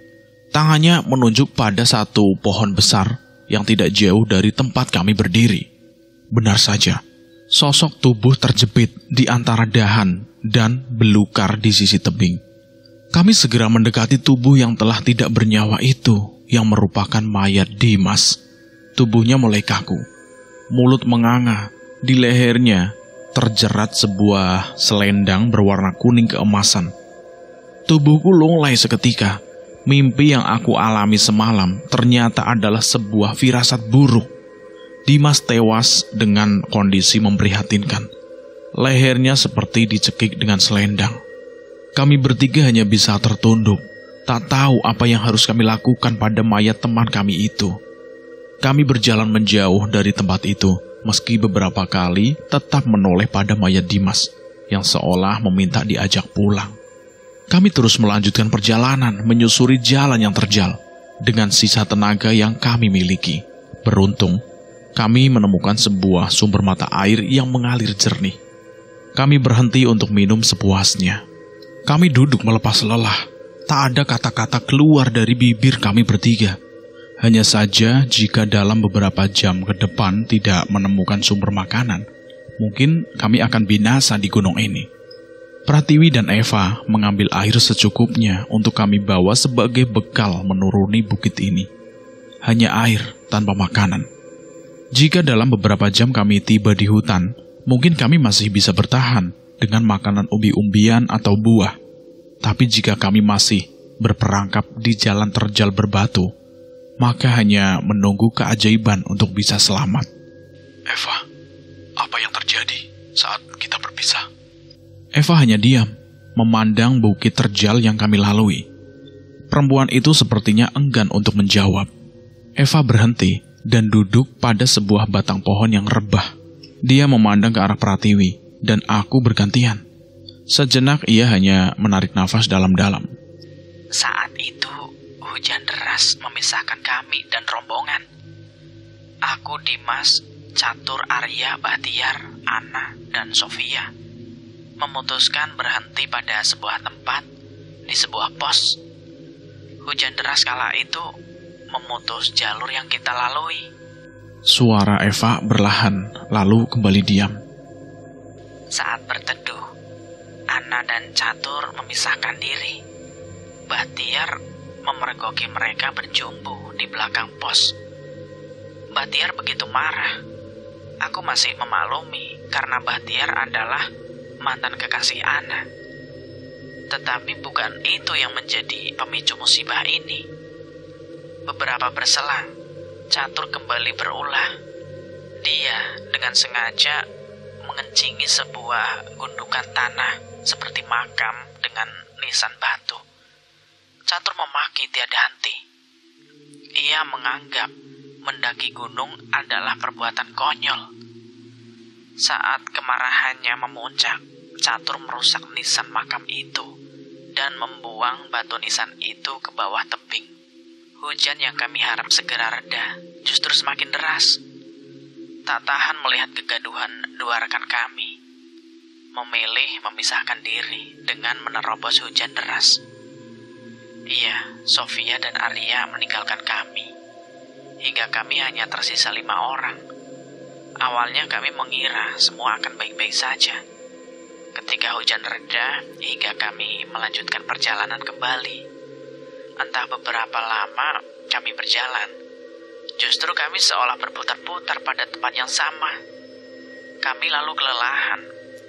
Catur yang sedari awal tidak bisa dikendalikan terus memaki keadaan. Malam itu perlahan menyelimuti kami. Kami berhenti untuk membuat tenda dan bermalam. Pada saat tenda selesai dikerjakan, Catur dan Ana pamit untuk mandi di sebuah telaga. Kami kan curiga di situ. 2 orang itu tidak kembali hingga Dimas dan Bahtiar berniat untuk menyusulnya. Benar saja dugaan Dimas. Di sebuah telaga, Dimas dan Bahtiar melihat Catur dan Ana bersenggama di tempat terbuka. Bahtiar mencoba menasehati, tapi justru dua orang itu semakin liar. Akhirnya, dengan keadaan seperti itu, kami sepakat meninggalkan mereka. Terlebih malam itu langit kembali mendung, disertai gemuruh dan petir. Aku, Dimas, dan Bahtiar meninggalkan mereka begitu saja. Kami khawatir perbuatan catur akan membuat kami semua celaka. Eva berbicara dengan terisak-isak. Ia mencoba mengingat sesuatu. Sudah, jangan menangis lagi. Setidaknya untuk saat ini kita bisa mencoba untuk pulang. Ucap Pratiwi mencoba menenangkan Eva. Ia memeluk Eva erat. Ada kecemasan yang ia rasakan bersamaan akan nasib kami yang tidak menentu. Harusnya kita hanya butuh beberapa jam dari pos awal menuju puncak. Hanya saja terkadang hal tidak terduga terjadi menimpa para pendaki. Ujar Pratiwi sambil menatap Sayu. Dia masih terlihat tegar meski perjalanan tidak semulus sebelumnya. Pulang, itu adalah tujuan akhir kami. Perjalanan kali ini serasa tidak masuk akal karena antara berangkat dan pulang kami menggunakan jalur berbeda. Kami seolah memutari punggung gunung yang terjal berliku. Dimulai dari Cemoro Kandang, Taman Sari Bawah, Taman Sari Atas, lalu Pos 3 Tengik. Kali ini kami mencoba untuk konsisten menyusuri jalur lain, yakni dari Pasar Dieng, Gupakan Menjangan, Bulak Peperangan, hingga nantinya Candi Ceto dan Candi Kretek. Setiap gunung memiliki cerita mistis tersendiri. Begitu pula Gunung Lawu. Konon ada beberapa pantangan yang tidak boleh dilanggar oleh para pendaki. Di antaranya adalah tidak boleh mendaki dalam jumlah ganjil, atau memakai pakaian berwarna hijau, dan pantangan-pantangan lainnya. Gunung Lawu menyimpan jejak sejarah masa silam, yakni saat runtuhnya Kerajaan Majapahit. Konon, rajanya yang bergelar Prabu Brawijaya mengasingkan diri di hutan Gunung Lawu. Pada masa itu terjadi pergolakan hebat yang menyebabkan Adipati Cepu melakukan penyerangan pada Prabu Brawijaya, hingga terjadi peperangan hebat di suatu tempat yang kemudian disebut Bulak Peperangan. Dan saking murkanya Prabu Brawijaya, beliau sampai mengutuk keturunan Adipati Cepu yang coba mendaki Gunung Lawu. Sesekali kami berhenti di hamparan savana yang begitu luas. Hembusan angin terasa lebih kuat berada di tempat terbuka semacam ini. Eva masih terdiam, dia melihat ke arah belakang lagi. Hal itu membuat aku dan Pratiwi bertanya tentang kerisauan yang dialami rekan kami ini. Eva, apa ada sesuatu yang mengganjal? Tanya Pratiwi ketika kami beristirahat. Eva hanya menoleh ke belakang, tempat kami meninggalkan jasad Dimas. Mulutnya seolah terkunci, enggan berbicara. Gurat wajahnya terlihat murung, berkali-kali ia menggelengkan kepalanya. Aku merasa kita diikuti, ucap Eva, tepat memandang ke arah belakang tempat kami menuruni bukit. Dia menangis sejadi-jadinya. Pratiwi mencoba menyadarkan Eva yang terlihat begitu rapuh. Eva, tenanglah, kita sedang menuju jalan pulang. Tapi mereka masih mengikuti kita. Mereka ingin kita tetap berada di sini selamanya. Eva makin beringas. Ia meronta dan berteriak. Di saat bersamaan, aku merasakan hal tidak biasa terjadi. Udara tempat itu begitu pengap, seolah berada di ruangan tertutup. Ada aura mistis menyelimuti tempat kami berdiri. Aku tidak bisa berbuat apa-apa, selain berdoa dalam hati, berharap keselamatan menyertai kami. Mendung bergulung pekat sekitar Lawu. Langit yang tadinya cerah dengan sorot purnama yang menerangi jalanan terjal, kini terlihat gelap. Gumpalan awan dan petir kembali bersahutan membuat kami segera berlari mencari tempat berlindung sebelum terjadi badai. Lihat, ada gubuk kecil di sana. Ayo kita berlindung, ajak Pratiwi. Tangannya menunjuk ke sebuah bangunan yang terbuat dari seng kayu pada sisi jalan. Aku dan Eva segera berlari secepat mungkin agar tidak terjebak kabut tebal. Kami tiba di gubuk itu. Bangunan seadanya yang berukuran kurang lebih 5 x 6 meter itu terlihat cukup lapang. Mungkin gubuk ini juga berfungsi sebagai pos bagi para pendaki yang singgah. Badai masih belum reda, cuaca makin menggila. Angin bergerak mempermainkan pucuk-pucuk cemara. Seharusnya kami akan tiba di lereng gunung sekitar 4 atau 5 jam lagi. Tapi dengan badai dahsyat ini, mungkin sangat mustahil tiba di lereng gunung tepat waktu. Di tengah hujan deras, sayup-sayup terdengar suara gong. Kami saling pandang. Tiwi, kamu dengar itu? Tiwi mengangguk dan kembali diam. Mereka menuju ke tempat ini.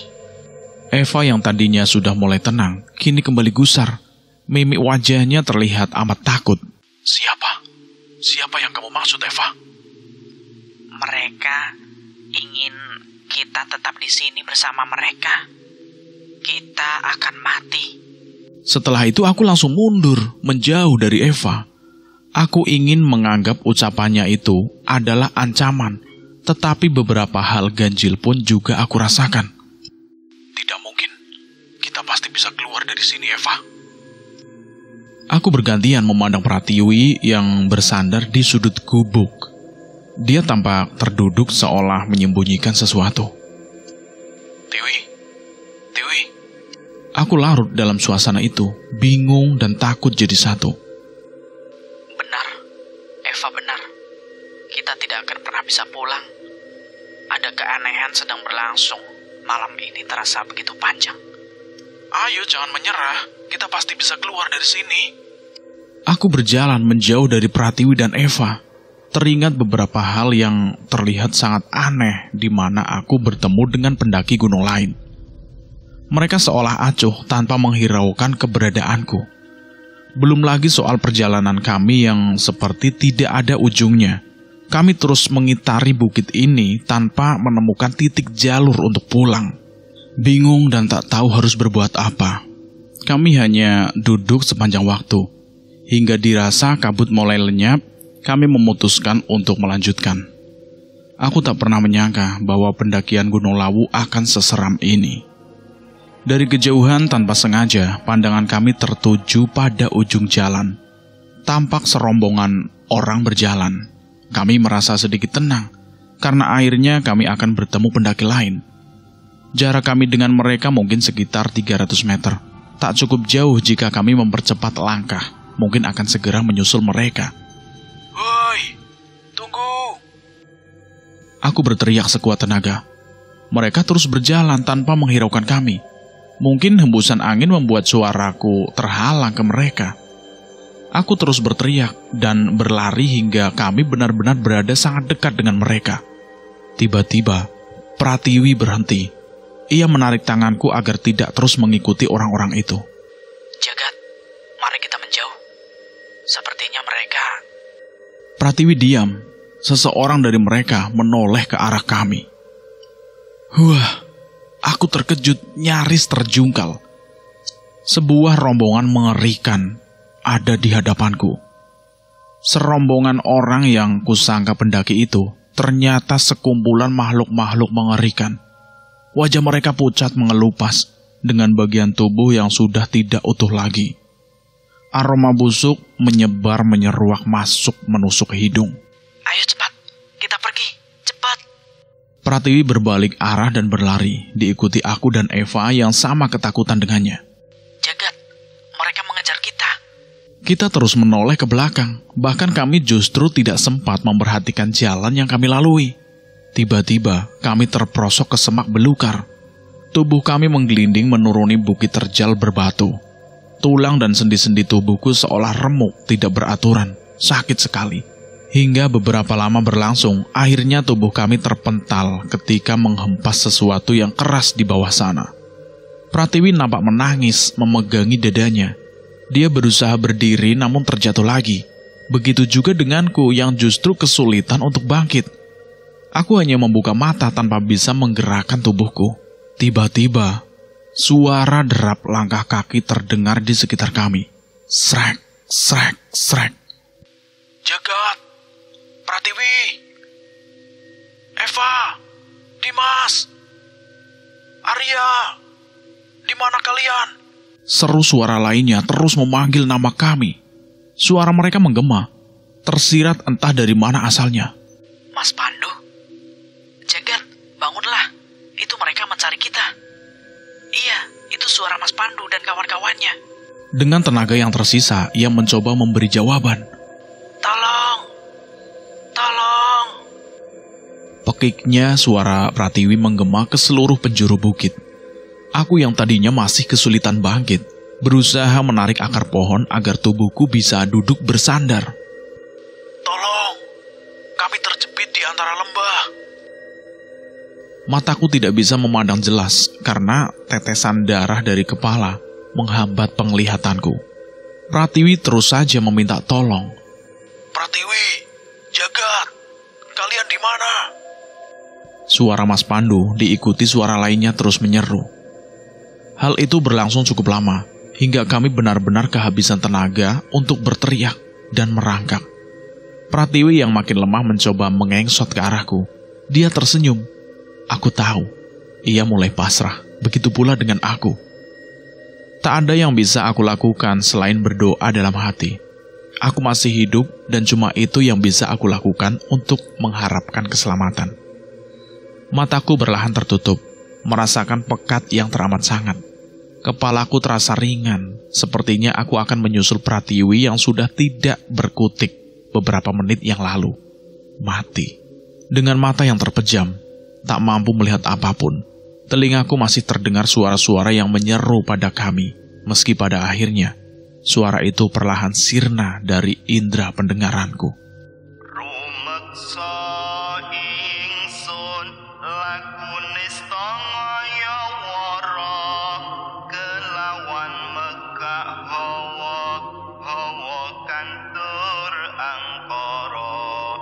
Senajan setan gentayangan tansah gawe rupita hingga pupusing jaman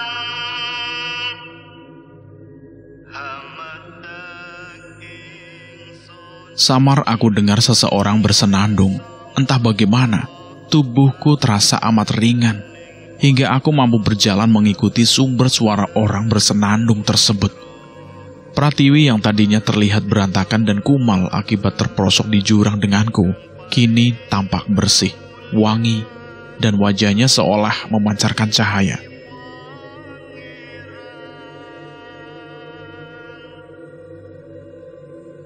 Tiwi, lihat suara itu begitu merdu. Mari kita ke sana. Suara itu begitu menenteramkan hati. Di sebuah batu besar, di tengah sebuah telaga yang begitu jernih airnya, terlihat seorang pria tua berpakaian serba hitam, dengan belangkon di kepalanya. Pria itu berdiri, sementara tangannya sibuk mengibaskan secari kain berwarna putih, menjuntai di permukaan air.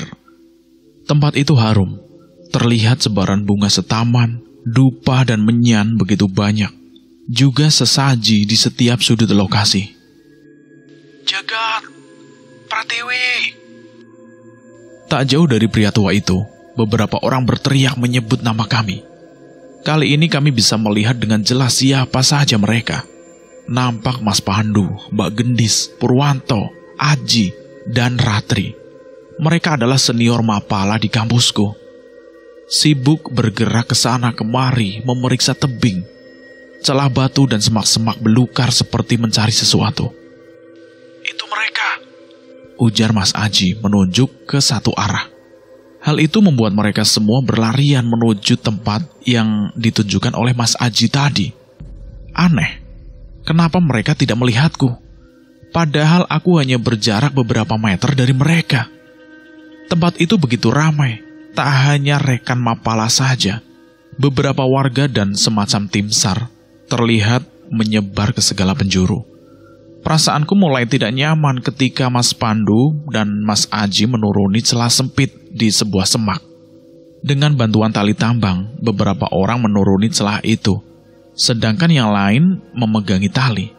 Aku yang mengamati mereka sontak tersentak, kaget. Sesosok tubuh mereka tarik ke permukaan. Itu Eva. Aku berteriak pada Pratiwi yang mereka mengangkat tubuh Eva yang mulai membusuk. Sebuah kantong mayat mereka siapkan untuk jasad Eva. Aku dan Pratiwi saling pandang. Kami mundur beberapa langkah. Kami tidak berbicara satu sama lain. Rasa takut ini amatlah besar. Atau mungkinkah kami telah mati? Jagat! Pratiwi! Teriak seseorang di sisi tebing lainnya, diikuti oleh beberapa orang yang berlarian menuju tebing. Cepat, sepertinya mereka kritis. Ujar Mbak Rarti, salah satu anggota Mapala. Aku dan Pratiwi turut kaget, berlari ke tempat orang berkerumun. Perlahan, tubuhku terlihat terkapar tak begitu jauh dari tubuh Pratiwi yang tergelepar. Aneh, aku melihat tubuhku sendiri. Dalam keadaan bingung, aku dan Pratiwi saling bergandengan tangan, mengikuti proses evakuasi itu. Sesuatu yang kuat menarikku. Aku seperti terserap ke suatu dimensi. Tubuhku terserap bagai serpihan debu. Kuat sekali. Aku berbatuk. Kepalaku pusing sekali. Lihat, dia mulai sadar. Aku membuka mata, merasakan udara begitu dingin. Aku lihat Mas Aji, Mas Pandu, dan teman lainnya mengelilingiku. Jagat, kamu akan segera pulang. Ucap Ratri memandangku. Tangannya sibuk memakaikan baju dan jaket menyelimuti tubuhku yang setengah telanjang.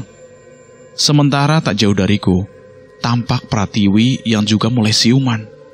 Dia terlihat lebih bugar dariku, hanya saja dia terlihat linglung. Apa yang terjadi, Mbak? Aku bertanya pada Ratri. Dia tidak menjawab apapun. Jagat, kami telah melakukan pencarian ke seluruh penjuru tebing dan jurang selama 7 minggu. Syukurlah, akhirnya kami menemukan kalian selamat. Ujar Mas Aji menjawab pertanyaanku. Di situ aku bingung. Hah? 7 minggu? Aku mengerutkan kening, merasa jawabannya yang aku dengar itu ganjil. Mustahil. Kami berada di gunung ini hanya sekitar 5 hari. Kenapa aku bertelanjang dada, Mas? Sudahlah, jangan dipikirkan lagi. Kamu akan punya banyak waktu bercerita nanti ketika kamu pulih. Terkadang hawa di gunung membuat seseorang berhalusinasi. Kami menemukan kamu bertelanjang dada, tanpa alas kaki, memeluk setumpuk kayu dan ranting-ranting. Proses evakuasi terus berlangsung, meski medan yang sangat berat. Akhirnya jenazah Catur, Ana, Dimas, dan Eva berhasil dievakuasi. Sementara aku, Pratiwi, Bahtiar, Arya, dan Sofia selamat, meski tersesat di jalur yang berbeda dan mengalami kejadian yang tak kalah ganjil lainnya. Aku ingat, beberapa saat lalu bajuku basah dan aku hendak menjemurnya. Sambil menunggu bajuku kering, aku mengumpulkan kayu bakar untuk api unggun. Kepalaku terasa sangat sakit, sulit sekali untuk mengingat sesuatu. Bahkan kata mereka, aku kesulitan berbicara selama lebih dari 3 jam setelah ditemukan. Aku dan Pratiwi berhasil ditemukan setelah dinyatakan hilang selama 7 minggu. Apakah aku jera? Tentu tidak. Itu adalah titik balik di mana mendaki gunung menjadi candu baru buatku.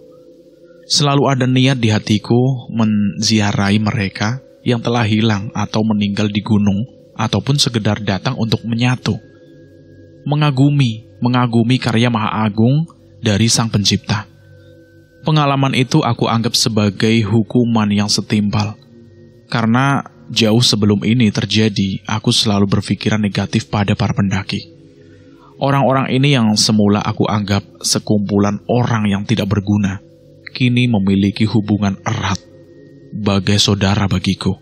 Mereka menerobos kesukaran dan melalaikan rasa nyaman hanya untuk membawa aku kembali pulang. Kini setelah sekian waktu berlalu, aku selalu berusaha menjadi bagian dari mereka para pecinta alam.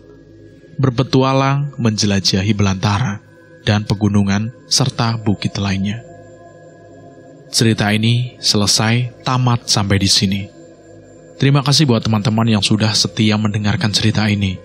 Semoga kalian diberikan kesehatan, panjang umur, bahagia selalu, sukses selalu, dan selalu dimudahkan segala urusannya.